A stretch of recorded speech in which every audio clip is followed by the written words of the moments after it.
when I start seeing myself as a spiritual being, then I can identify that whatever it is that's causing the discrimination or the bullying is something that's very external. Color obviously is one thing, gender might be another thing, but in the case of bullying, the other person is seeing me as someone inferior, and so they can oppress me.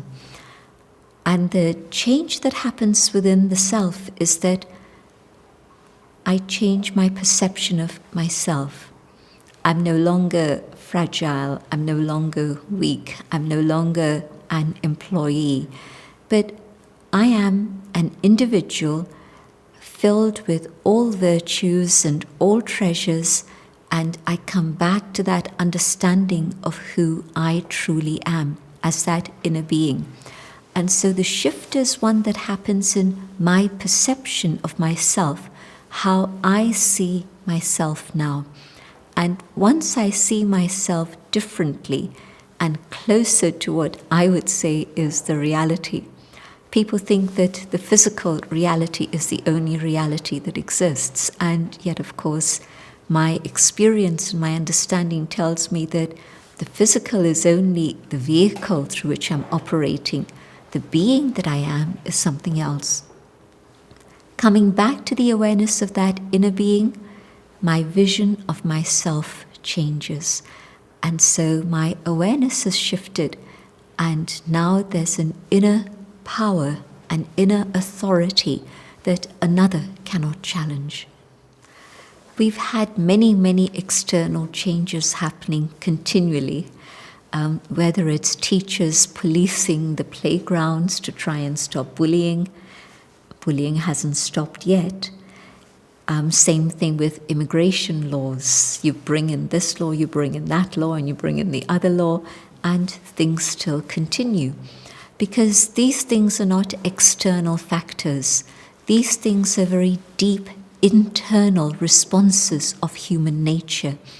And so one is the human nature of fear, and I think it's absolutely my right that what I think should happen in that way. But the government is trying to support me and is bringing in those laws, but things still continue. And so whichever side of it I'm on, whether with immigration or against immigration, there'll always be things that are beyond my control on that external level. And so am I going to continue to live my life in fear? You know, fear is something that happens in the mind, but fear is something that also happens in the body. When my body is reacting to the fear that I'm feeling in my mind, it's a very unhealthy situation. The whole physiology has changed and it's not very helpful. And there'll always be people who don't want to understand these things. No problem. It's okay. I love them. But there are also people who will want to understand things differently so that their own responses can be different also. I've seen that external change isn't making any difference to how I feel and how I'm responding. And so I ask myself the question, is there a different way to deal with all of this? And then I go on that inner journey of understanding and changing. If I begin my day, whatever time my day may begin, for me it begins early in the morning, and that's a very beautiful time when the world is very quiet.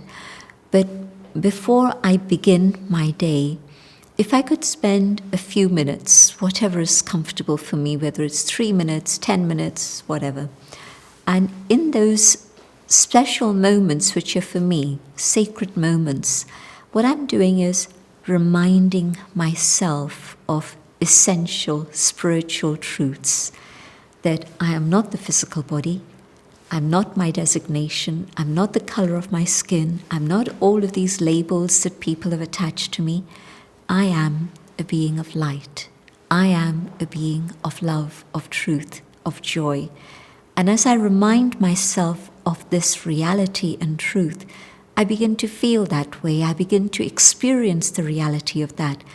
And that means I'm beginning my day coming out of the right side of bed, in a sense.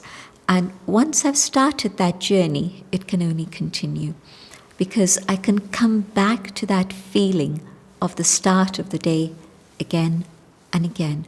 Whenever I have a moment, instead of putting things in my ears and plugging in and hearing all sorts of other things, I'll want to come back to that awareness of my own inner dignity, because it makes me feel good.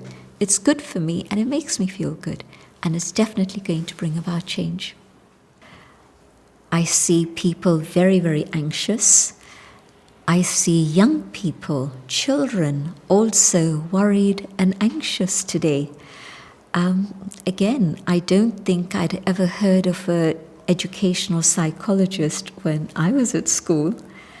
And today I hear of educational psychologists at schools. So that's telling me a story. And so young and old, everybody seems to be worried and anxious.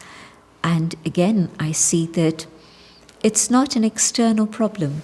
Maybe there's a situation where really there is cause for concern. For example, it may be that I don't have enough money. Maybe it's possible that I've been given a diagnosis of an illness and it could be quite threatening. Or maybe somebody I love very much who's close to me has been given that diagnosis. So there are very real causes for anxiety sometimes. But also, have you noticed that sometimes there are things that are quite stable, quite okay, but there's the habit of worrying. And a person gets anxious when there's really no need to be anxious at all. I'm not even talking about the extreme situations of phobias, because that is something which is a medical issue and can be dealt with separately, but just day-to-day living and worried about this, that, and the other. You know, there was a survey done some time ago, and this was by one of the British national papers, daily papers, and they asked people how often was it that the cause of their worry became a reality, and how often was that the cause of their worry really had no basis at all. And they discovered later that there was no basis, they were just worrying. And about 80% of the time, the things that we are worried about actually never happen. So that's also a fact of life. But just thinking about where people really have a cause for anxiety. Maybe I don't have enough money. Is it possible for me to think about money in a different way? And instead of thinking not having enough, I start thinking, well, where is it I can start saving? And probably there are things that I can simplify in my life to a certain extent, maybe not a great extent, a certain extent. Maybe is it possible for me to get a second job? And maybe it's not. I understand that also. But just allowing the mind not to get stuck into just worrying, I can't, what's going to happen, to start thinking a little bit differently, to start moving the mind into a space that's a little bit more creative, so that I allow myself the possibility of hope for the future. Because so often with worry and anxiety comes depression, in which I lose hope for the future. And human life without hope is really no life at all. But if I can shift my thinking and come back to a state in which I can be a little bit more creative, there can be hope. Let me go inside and watch my thoughts. And the speed of my thoughts slows down.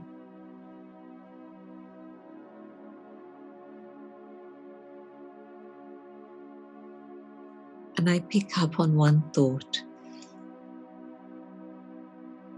the thought of peace. And I hold peace in my mind.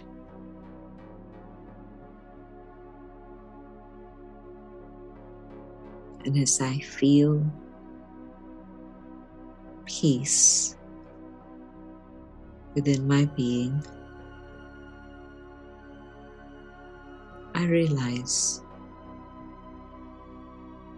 this is who I truly am.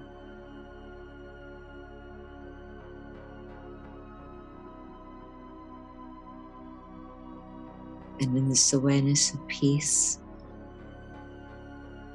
and the being of light, the soul, I connect with the Supreme, the Divine.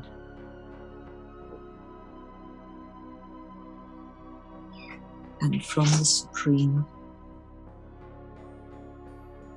come rays of love and light,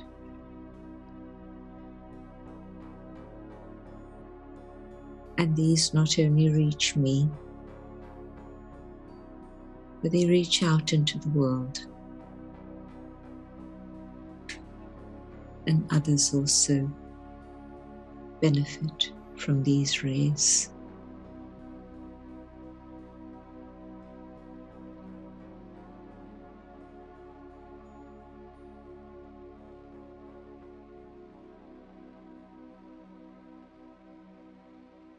As I come back into the awareness of the physical domain, I hold this awareness of the inner being that I am and remind myself, I am peace, I am light.